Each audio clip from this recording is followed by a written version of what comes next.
चलो, अध्याय 16 था जल। पाठ की मुख्य बातें। जल जीवन का एक आवश्यक अंग है।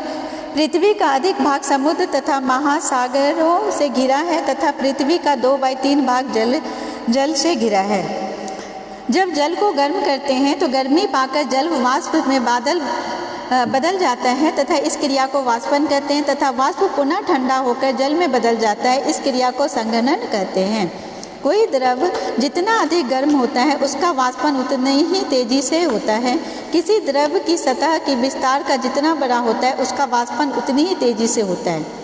प्रकृति में जल से वाष्प बनना, वाष्प से बादल बनना तथा वर्षा के रूप में जल जमीन पर आना तथा इस क्रिया को दोहराते रहना ही जल चक्र कहलाता है। जलवाष्प वायु में संघनित होकर छोटी छोटी जल की बूंदें बनाती है जो बादल जैसे दिखाई देती है। बहुत सी छोटी छोटी जल की कणिकाएं मिलकर जल की बूंदें बनाती है तथा वर्षा हिम अथवा ओले के रूप में पृथ्वी पर गिरती है। वर्षा झीलों, तालाबों, कुओं तथा मिट्टी के जल की पुनः पूर्ति करते हैं। वायु में वाष्पन और वाष्पोत्सर्जन द्वारा जलवाष्प की आपूर्ति होती रहती है। सतही जल, भूमिगत जल और बादल जल प्राप्ति के मुख्य स्रोत हैं। जलाशयों तथा महासागरों के अलावा पेड़ पौधों की पत्तियों से जल वाष्प के रूप में निकलता रहता है। पत्तियों से निकलने वाला वाष्प की क्रिया को वाष्पोत्सर्जन कहते हैं। ऊंचे पर्वतों पर जमे बर्फ को हिमनद या ग्लेशियर कहते हैं। हिमनद या ग्लेशियर के पिघलने से नदियों में जल का स्तर बढ़ जाता है जिससे बाढ़ आ सकती है। वाष्प के जल को एकत्र करना और उसका भंडारण करने के बाद में लाना जल उपलब्धता में वृद्धि करने का उपाय है। इस उपाय द्वारा वर्षा के जल एकत्र करने को वर्षा जल संग्रहण कहते हैं। पृथ्वी पर उपयोग करने योग्य जल की मात्रा सीमित है, इसलिए जल की विवेकपूर्ण उपयोग की आवश्यकता है। प्रमुख परिभाषिक शब्द वाष्पन, एवोपरेशन। जल को गर्म करने पर भाप वाष्प बनने की क्रिया। जलाशय, वाटर बॉडी, नदी, तालाब, पोखर आदि को जलाशय कहते हैं। वाष्पोत्सर्जन, ट्रांसपीरेशन, पत्तियों से निकलने वाले वाष्प की क्रिया। बोरिंग, भूमिगत जल निकासी के साधन। संघनन, कंडेंसेशन, वाष्प को ठंडा होकर जल में बदलने की क्रिया। भूमिगत जल, अंडरग्राउंड वाटर, भूगर्भ के जल। जल संग्रहण, वाटर हार्वेस्टिंग, जल को इकट्ठा संग्रहण करने की विधि। क्रियाकलाप से संबंधित तालिका की पूर्ति। पीने में 1 से 2 बाल्टी पानी यूज होता है, पूरे घर की बात हो रही है। ब्रश करने तथा मुंह धोने में 1-2 बाल्टी, शौचालय में 2 बाल्टी, नहाने में 3-4 बाल्टी, कपड़े धोने में 8-10 बाल्टी और कोई अन्य काम करने में 2-3 बाल्टी, यानी पूरे दिन में 16 से 20 लीटर पानी, 20 बाल्टी पानी खत्म हो जाता है। चलो आगे। वर्षा का जल जो जल स्रोत को धरती जल स्रोत क्या है? वर्षा का जल कहाँ कहाँ जाता है? कहाँ जल स्रोत क्या है? कहाँ से आता है? जाता है नदी में, झील में, कुआं में, नाला में, तालाब में, समुद्र में, खेत में और कुछ जमीन के अंदर, है ना। जमीन रिश्ती है पानी को। अभ्यास के प्रश्न और उनके उत्तर। जल को वाष्प में बदलने की क्रिया को क्या कहते हैं? वाष्पन, है ना, एवोपरेशन। अभी फिर से पूछेंगे, बुक में तो आंसर नहीं है ना, तो अभी यहाँ से पढ़ लो, फिर अभी जवाब देना, अभी याद हो जाएगा।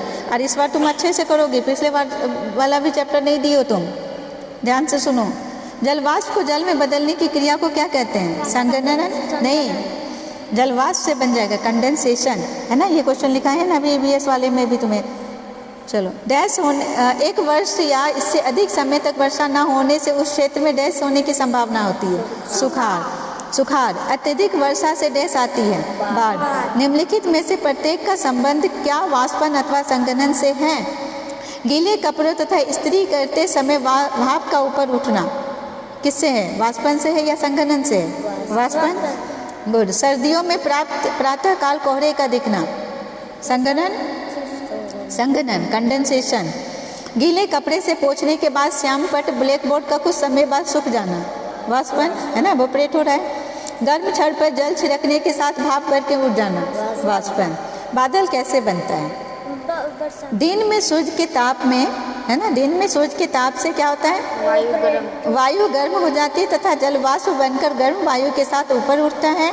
जैसे जैसे वायु ऊपर उठती जाती है, ठंडी होती जाती है। प्राप्त ऊंचाई पृथ्वी की सतह से करीब 1 किलोमीटर की ऊंचाई पर वायु इतनी ठंडी हो जाती है कि इससे उपस्थित जलवाष्प संघनित होकर धूल कणों के चारों ओर, है ना, हवा में क्या है? धूल कण भी है, वो ड्रॉपलेट्स में परिवर्तित हो जाते हैं। वो धूल कण से मिलके क्या हो जाते हैं? बूंद बूंद बन जाते हैं। ये बिंदुक जल कणिकाएं वायु में तैरते रहते हैं, है ना, जो क्या कहलाते हैं, बादल कहलाते हैं। बादल के रूप में दिखाई देते हैं, इस प्रकार बादल बनते हैं। बहुत अच्छा आंसर है। गांव में जल का संग्रहण कैसे करेंगे? जल को कैसे संग्रहण करेंगे?